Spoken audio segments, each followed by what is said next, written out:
ออกงานตอนเช้ายังเอาอยู่เพื่อนแดดแห้งก็ต้องเรียก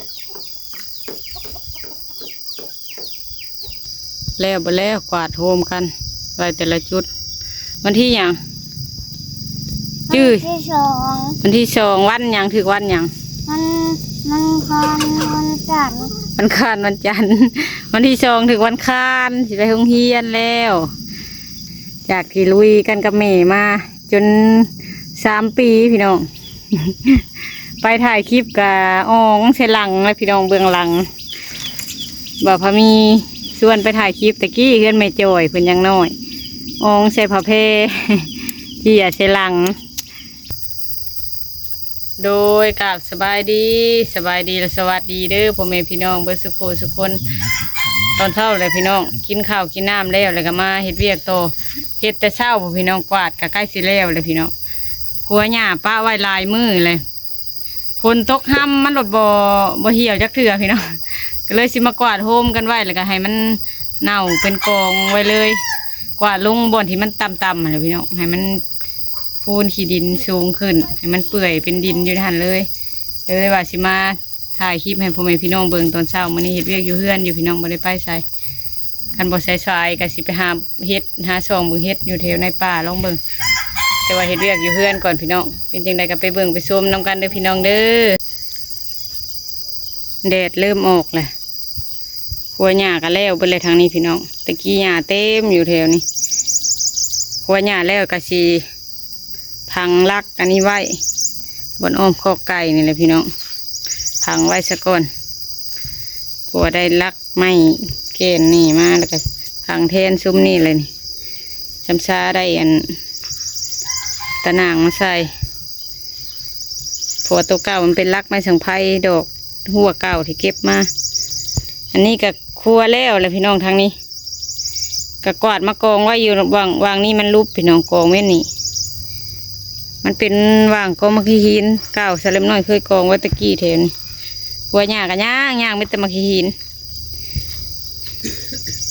หัวแล้วก็เอาลงมาไหวอยู่พี่วาดเขาเข้มหัวเพลให้มันเปื่อยเลยมันเป็นดินอยู่หันหัวแถวนี้มันลุบพี่น้องเจหัวลุบทางนี้กะหัวแล้วบ่แล้วโดนแถวนี้หัวแล้วบ่เลยมีแต่สิกวาดลงไปโฮมกันอยู่พูนโน่นนั่นเพลอยู่รูปตัวนั้นเพลให้มันเป็นดินอยู่หันเลยสลายเขาเสียหญ้ามันก็มีดินติดเป็นน้ำเน่แล้วก็หญ้าเปื่อยก็เป็นดินเป็นยางไปเป็นฝุ่นน้ำเน่เลยป้าไว้หันสิกวาดลงไปป้าไว้นี่หันไก่เฉล็มน้อยก็ออกมานอกวันละน้องเซลอยู่มีแต่ไก่สะพี่น้องกวาดใส่เงาไม้ไว้ก็ได้ เพราะว่าเลี้ยงไก่แล้วมันออกมาเด็กก็เลยปล่อยมันออกมากินหากินทางนอกทำนี่มันได้ย่างกว้างๆนี่บัดมือค้างไว้ก็เอาเขาไว้ปล่อยมันออกปลาพี่น้องไปเฮ็ดเวียก่อนบัดนี้พี่น้องตัวย่างแล้วบนแล้วจอดตรงไปมาขาดตัวนั้นนะเทียมาเอาตัวพี่เจ้านั่นนี่ขาดใหญ่ยังไม่มีนะแล้วขาดน้อยมันจะสบายนะเด้ฮะ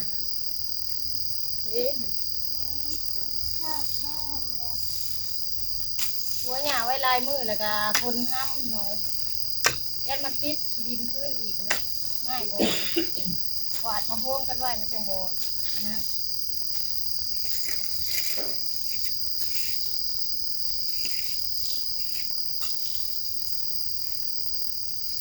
แถวนี้ดินมันลุกจะถ่ายง่าย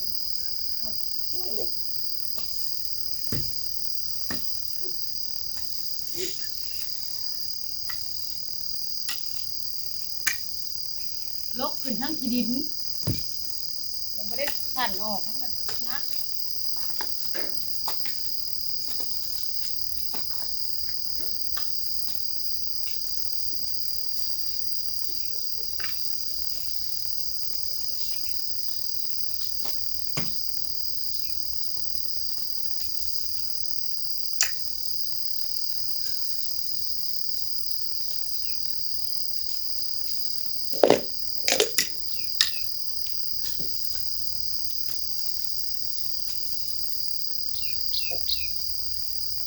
มายำผลนี่พี่น้องประมาณ3-4 เถื่อเพื่อวิทย์ผลครัวเนี่ยแต่ครัวแบบเพี้ยนๆขาดไปนี่อะไรน้องแต่ว่าแล้วมันกระโปรงอีกแต่ว่าเขาไม่อยากให้มันหกลายเกินไปกันลายรอบ3-4 เถื่อครัวเถื่อวิทย์ผลแล้วคนเพิ่นกับบครัวแล้วคนเพิ่นก็ตัดเอาแต่ว่าตัดกับว่าอย่างตัดแล้วก็ตัดแล้วมันกระโปรงไว้อีกตัดอย่างให้มันเกลี้ยงเลยปลาไว้ยุ่งกันลาย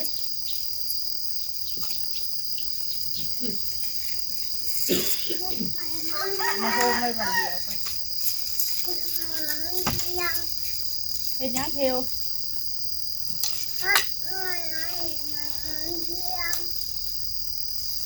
ก็บักมี่กำลังงามก้าในมันก็เลยงาม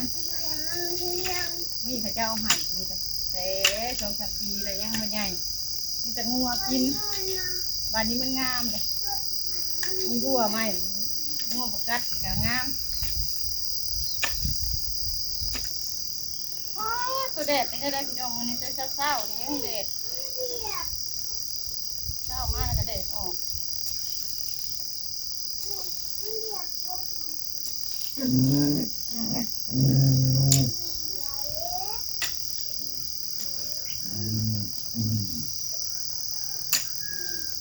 พอมองอนก็เริ่มใหญ่เลย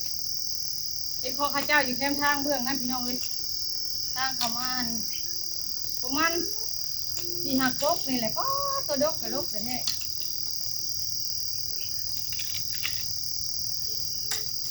ไปกินแซ่บคือการหมกมอน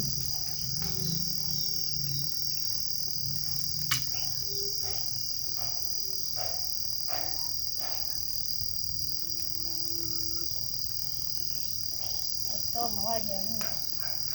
น้ำกองนี่มันกองนี้ใครเนี่ยมันบุกมีขี้ดินกันได้ออกงานตอนเช้ายังเอาอยู่เพื่อนตัวไว้กับคนตกค่ำแล้วมันกับบ่เหี่ยวจะเกลือเมื่อนี้นะมากวาดไปร่มจะกันไว้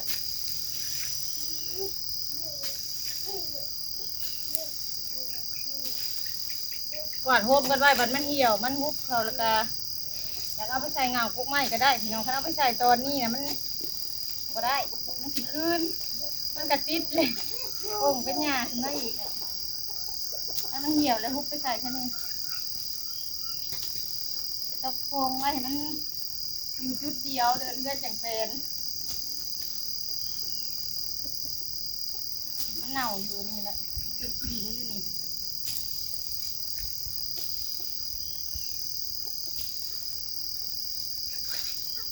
มันเน่ามันเป็นดินแล้วกันมันนูนขึ้นวางนั้น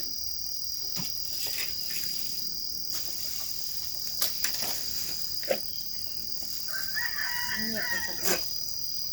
ตัวใบไม้แล้วเอาไปจะหัก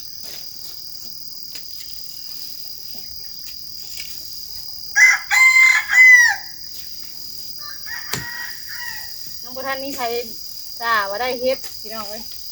น้องบุท่านนี่ใครไปหาเฮ็ดอันมือได้เฮ็ดออกเขาไปในบ้านเขาไปบ้านธาตุกาเห็นเลยเขาคายกระตาไปหาเฮ็ด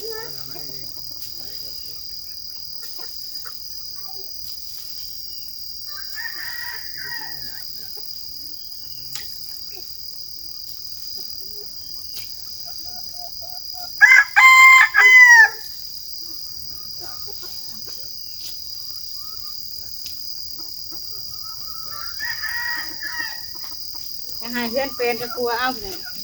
บางคนกระถาขัวบาเดียววิทย์พลพูดแหละวิทย์พลเพิ่นจะกลัวเนี่ย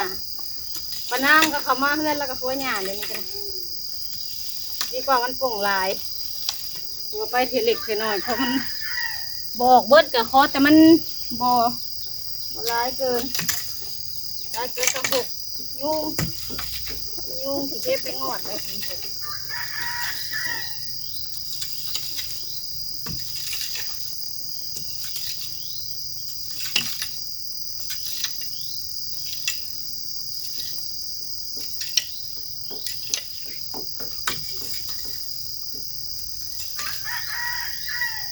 อได้อาเที่ยวอยู่สบายเป็นก็ได้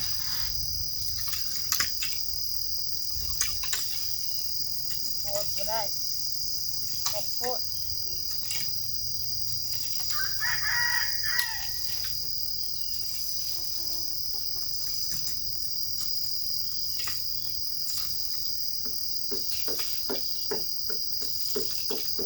ใส่กาวมาหากินสัมสิกินแมงมันหัวหยาใหม่ๆในเพิ่นแห้งเก็บกินนี่ไม่กินหมดกินแมง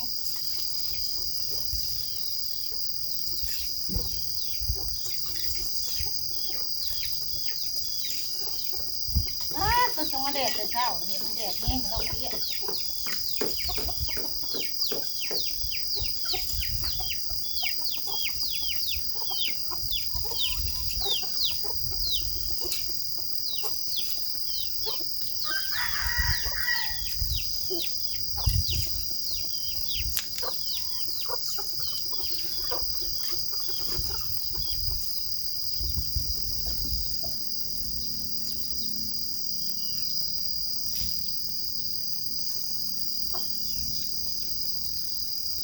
ไฟให้มันเหี่ยวก่อนเพียงให้มันหยุบก่อนจังมันหยุบแล้วก็มีอันอีกเทื่อนึงสั่นเอาไปถิ่มมันพวกไม้พวกตอก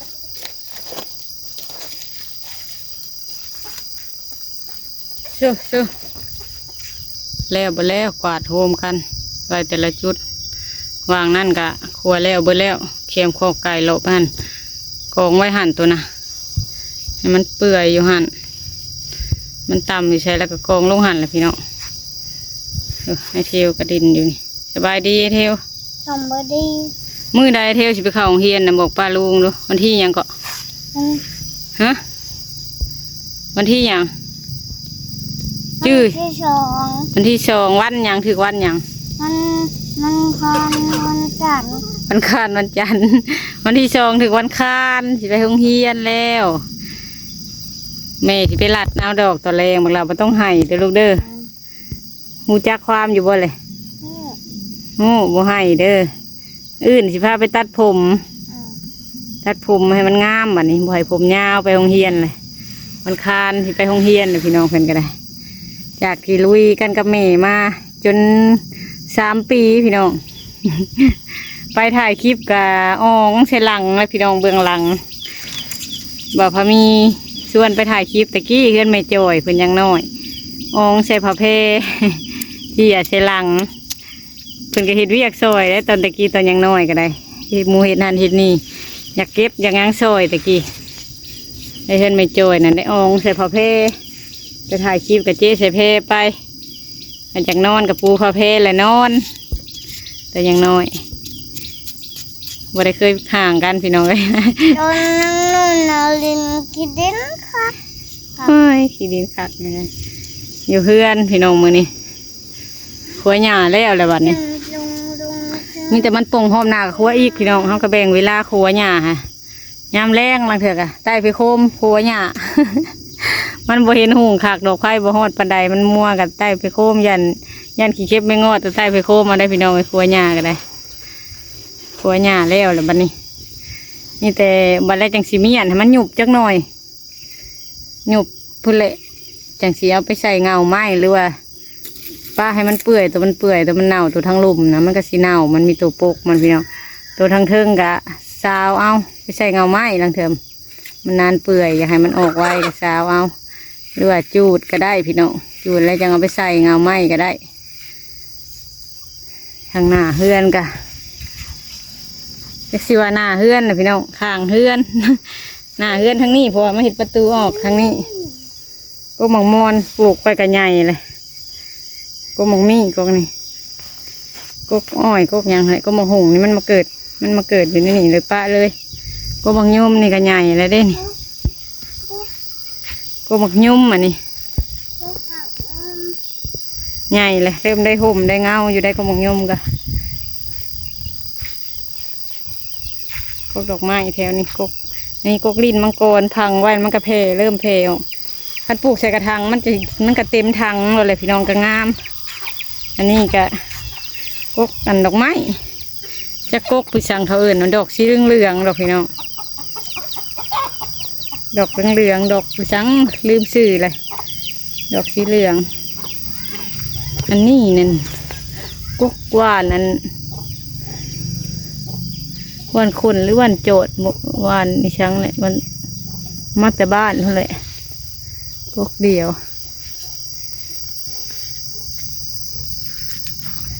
ดอกไม้แถวนี้ก็ได้ดอกไม้อันนี้ไปวัดก็ได้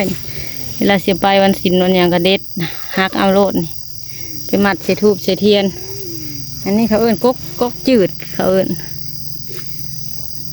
ก๊กกว่านจืดเขาเอิ้นหลังคนว่ากินผู้เขากินเหล้ากินยาเมาแล้วเขากินหรือว่าไผ่ใหม่น้ำห้อนลวกเขาเอาใส่ก็ได้หรือว่าต้มอาบหูเป็นตุ่มเป็นอย่างเห็นเขาลงคลิปมันอาจจะบดจืดปันใดแต่สมัยตะกี้พี่น้องอยู่เพื่อนสะเลมน้อยมีกกอันนี้นะเบิดบ้านนะมีแต่ในเพื่อนสะเลมน้อยเพื่อนพ่อแม่สะเลมน้อยอยู่นี่แหละผู้เฒ่าตะกี้เพื่อนว่ามันจืดเพื่อนซ่านที่พ่อสะเลมน้อยอยู่เดี๋ยวนี้พ่อแม่อยู่เดี๋ยวนี้ก็เป็นดินหัวหายไปหน้าแต่สมัยตะกี้มันสิมีวัดห้างเดี๋ยวมันมีผีมีช้างลายว่าพื้นความเสื่อคนตะกี้นะพี่น้องก็มีอะไรพี่น้องตะกี้แต่เดี๋ยวนี้มันจืดมันจางเลยไปอยู่ทำวิทย์โพชาเลมน้อยนะเอากกอันนี้ไปปลูก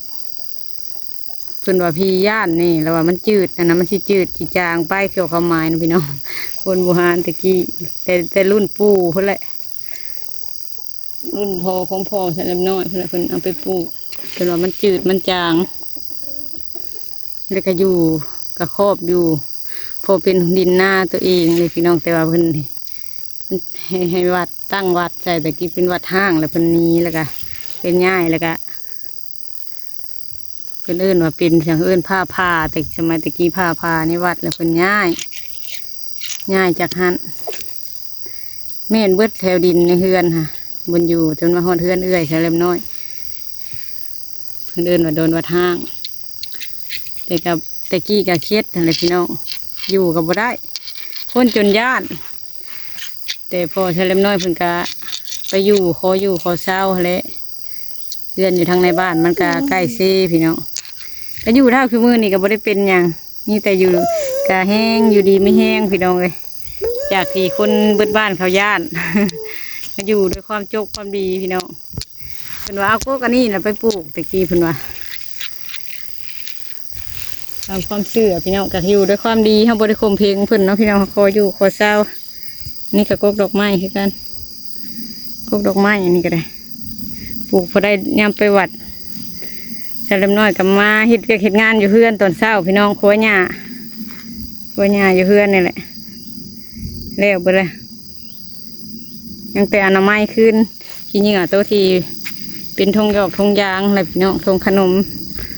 ทงเครื่องอยู่ของกินอะไรทั้งเถื่อเขาเอาไว้แล้วมันปิวมาจังในคลิปนี้ก็สิขอจบคลิปก่อนพี่น้องขอบคุณหลายๆเบิดทุกท่านที่มาให้กำลังใจเด้อพี่น้อง โอ้ยเกือบล่มเดียวสำหรับคลิปนี้ก็ขอตัวลาพี่น้องไปก่อนเลยเด้อพี่น้องสบายดีเด้อ